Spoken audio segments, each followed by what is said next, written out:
Hey guys, the Nature Guy here. Today I'll be giving you a rundown of my $1,000 crystal collection. This is my smoky quartz section.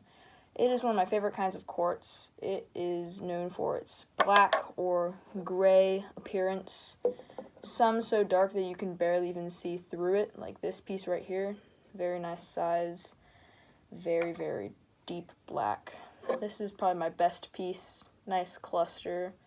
Bought it about a month or two ago at a local rock shop. Very, very nice piece. And these all I actually got from a rock shop. This was a free piece because I bought a piece and they give away some for free, so that was pretty cool. This is a nice smoothed piece. It's tumbled. That's why it's so smooth rather than the rough or crystallized points. So yeah, this is one of my favorite kinds of quartz, easily. The next section of my crystal collection I'll be showing you is amethyst. Amethyst is a kind of quartz that usually comes in a nice purple color, like this nice cluster that I bought here. This is about a $40 piece. Very deep purple, high quality. Similar to this piece, but this one is slightly smaller. But there are other variants, like this is a pink amethyst. Almost kind of looks like rose quartz, but not quite. This is probably my best piece right here. Very deep purple, very large in size, pretty heavy. Set me back about $90, but it was totally worth the money. I love that piece. Absolutely wonderful. All these small pieces in the front I got from Dahlonega, and all the other pieces towards the back I bought from a local rock shop. Like this little guy right here. It's actually one I bought fairly recently. For this next section, I have 3 different kinds of rocks or minerals, except one isn't a mineral. This is amber. Because it has an organic nature, it is not considered a rock or mineral. This one is actually really cool. It has a scorpion on the inside, and that kind of adds to the cool effect of the skull. This is carnelian. I don't know too much about this, besides how it has this nice orange/red color, and this is a polished and carved version, so it's kind of almost in like the shape of a flame. Very nice piece. These 2 pieces are citrine. Citrine is the orange variety of quartz. It has a very deep orange, but sometimes it's more faded and almost like yellow. But this is a very, as I like to say, juicy piece. That is a very deep orange, beautiful cluster. I got this like a few days ago, and this is a nice small little nugget.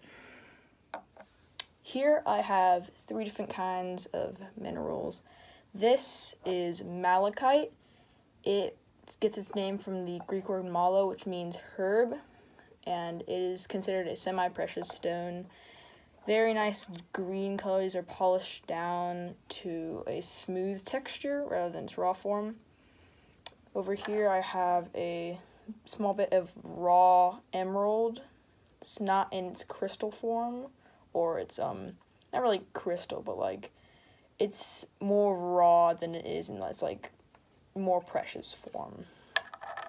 These 2 pieces are fluorite. This is raw fluorite, which can come in a green or purple color. See, it's mostly green, but there's a hint of purple right there. Sometimes if it's more purple, it'll almost look like amethyst. And this is a polished fluorite that is in a hexagon shape. Mostly green with some hints of purple in the back, but it's mainly green. I think the green fluorite adds another layer of like beauty to the crystal. Here we have 2 different kinds of selenite. This selenite has been polished and carved in the shape of a pyramid for display purposes. And this is a raw selenite piece. This is how it naturally formed in the earth. And it has a little carved off bottom so that you can just place it down for display. Yeah, these are both selenite, and have to be careful when you're touching them because they're flaky. So if you rub it too much, flakes might start falling off, and that'll degrade from quality. Here is lava rock I received from Hawaii. This is labradorite, which is special because when placed in certain lights, as you can see in the bottom, will change colors. This is tiger's eye. It's been tumbled so where it's super smooth, but you can see the layering and stuff, which is pretty cool. This is an obsidian arrowhead that is used for hunting, I guess, but I don't use it for that. I use it for display because it looks cool. This is a quartz geode that has lots of little tiny crystals inside. It's another quartz geode that's solid on the inside. This is a part of a quartz geode I got from a friend that is also solid on the inside, but you can see it's got some layering, so that's pretty cool. And yep, this is the selenite again. This is kind of like a miscellaneous section. These are some rocks that I don't really have like a lot of, but they still look really cool and add on to my collection. One cool option they have at Dahlonega is to mine your own gold. And you can use it with their panning devices that they offer you. You can get your own little gold flakes. Though it's not really worth that much, it still looks really cool, and you get to flex the fact that you have gold. Now I'll be showing you pieces that I've mined from different locations across the U.S. I've so far in my lifetime gone to 2 different mines, maybe 3 if you count Dahlonega, and I plan on going 2 more in the coming months. And I have collected many nice pieces, and these are some of my best from the Diamond Hill mine in North Carolina. They're well known for their smoky quartz, like this. This is some raw smoky quartz, but they also have some very good crystal smoky quartz, lots of good amethyst pieces. And I didn't get a lot of amethyst. I have a couple very small pieces, but mostly it's milky quartz and smoky quartz. Like this is a very good little gray smoky quartz piece. It was actually one of the last pieces I found that day, so it's a nice way to end it off. And they actually have some aquamarine too. Like you have some quartz crystals here. It's yellow because of the iron oxide, but on the back there's some faint areas of green, and that's actually aquamarine, which is another thing they're famous for at Diamond Hill. As you can see, I have some nicer clusters here. Like this one's absolutely covered in points. Still needs to be a little bit better cleaned off. I'll fix that with some oxalic acid later. But see, these have some iron oxide tips, so kind of gives it more texture. These 2 pieces I also got from Diamond Hill, but had a different effect from the other pieces. Like these have full coatings of iron oxide, but they add like a really cool effect to them. Like, I know it's hard to see with the camera, but this piece right here in person looks like it's almost on fire, which is really cool and just adds another layer of, like, not really depth, but another layer of, like, beauty to the piece. It's a nice dark red. So yeah, iron oxide can degrade sometimes the looks of the crystals, but if you like it how it is, you don't always have to clean it off. But if you don't like how it looks, you can actually use oxalic acid to remove the iron oxide coating so you can just see the crystals by themselves. These are some of my better small or medium-sized clusters that I got from Twin Creek. Twin Creek was the first mine that I ever went to, and it's in Arkansas, right near Mount Ida, and it is famous for beautiful clear quartz pieces and clusters.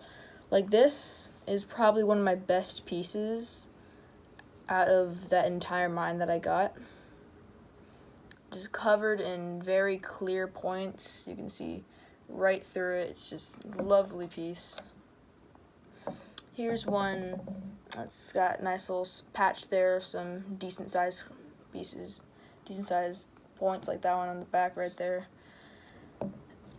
This one is a lot of rock, but still has a decent bit of quartz crystals on the top. And this piece has got almost like a little mane on the top of just quartz crystals sprouting out from all over. It's a really beautiful piece. Two of these pieces, this one and this one, were cleaned with oxalic acid, and that's why the rock is so white and not like all dirty and stuff. But when you're using oxalic acid, you gotta be careful, because if you don't do it correctly, it could turn the rock a nasty green and really degrade from the rock's beauty. Along with clusters, you can get many single point crystals at Twin Creek as well. Some bigger ones I have here are actually still in the matrix, which means they're connected to some sort of rock. But they're almost kind of like twins, because they both got their little hanging part on the side, and similar structure as well. Pretty big pieces. These are two larger quartz crystals as well. Very, very clear. You can see through them very well. Might be my favorite point right here. Potentially the most clear one. It's got a very nice slanted, perfect point right there. Absolutely love this piece. This is a smaller one, yet still very perfect. And of course, this one, it's got a little buddy on the side. It's kind of cute. And all other kinds of stuff. Some milkies, some more clear points, all those kind of good stuff you can find at Twin Creek. Now I'll be showing you some of my best pieces overall from Twin Creek Crystal Mine. These are my largest pieces. This cluster, though it's lacking large crystals, it is just absolutely covered. I don't think there's a square inch on this face that doesn't have a crystal on it. It just sparkles and gleams, and all of them are just really good points. Overall, a really good piece. It's got like a flat back, so it's good for display. This piece really does need to be cleaned by oxalic acid. It's got a lot of grime in it, but if you ignore that part, it's got crystals all over this side and all over the other side. It's just double-sided crystal mania. Lovely piece. Again, could use some cleaning, but still very solid cluster. This, one of my favorite pieces out of all the pieces. It's a little plate that's got a whole bunch of crystals, big crystals covering this entire face. Some lovely points, very clear points. I cleaned this with oxalic acid, and that's why the back looks very nice. But overall, just a great piece and good for display. This one's a little heavy. This piece probably weighs like 5 pounds. It is massive, can barely fit on the screen. Got crystals covering this entire side. Big crystals too. Again, could use some cleaning, but this is just covered in crystals. Probably well over 100 crystals. And then there's a little special little thing on the side. There's a vein running through the bottom of it that has even more crystals. It's almost like a little extra crystal cave on the inside of this ginormous piece. If you made this far in the video, thank you for watching. Don't forget to like if you thought my crystal collection was cool, and subscribe to show support. Of course, I cannot go through my entire crystal collection because, as you can see, it's kind of big. It would take way too long and eventually get boring. So, yeah, hope you found the cool crystals I showed you cool, and can't wait to see you in the next video. Bye.